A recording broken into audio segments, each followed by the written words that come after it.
ଜୟ ଶ୍ରୀ ଜଗନ୍ନାଥ ସମସ୍ତଙ୍କୁ ମୋର ନମସ୍କାର। ମୁଁ ରାକେଶ। ଆଜି ତ ଅଗ୍ନି ଉତ୍ସବଟା କାହିଁକି ପାଳନ କରାଯାଏ ଆସନ୍ତୁ ଗୋଟେ ଛୋଟିଆ କାହାଣୀ ଅଛି, ମୁଁ ଛୋଟିଆ କାହାଣୀରେ କହିଦେଉଛି ଆପଣଙ୍କୁ।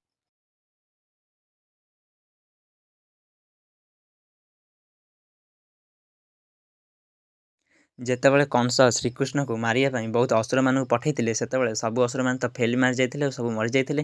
ସେତେବେଳେ କଂସଙ୍କ ଭଉଣୀ ଉଲ୍ଲିକା ନିଜେ କହିଥିଲେ କଂସକୁ, ମୁଁ ଶ୍ରୀକୃଷ୍ଣଙ୍କୁ ଜଳେଇ ଦେଇକି ଆସିବି। ଉଲ୍ଲିକା ଅଗ୍ନିର ଗୋଟେ ଅନ୍ୟ ରୂପ।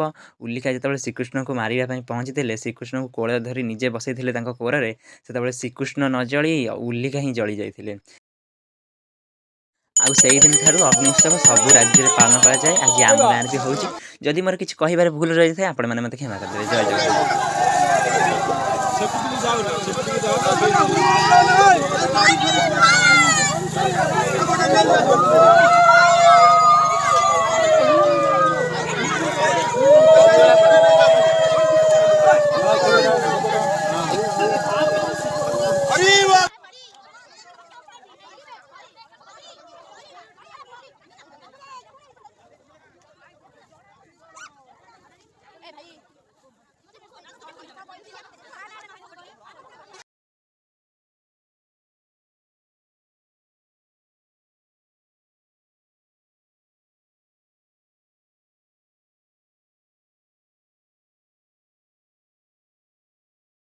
ଆମର ତ ସରିଗଲା ଅଗ୍ନି ଉତ୍ସବ।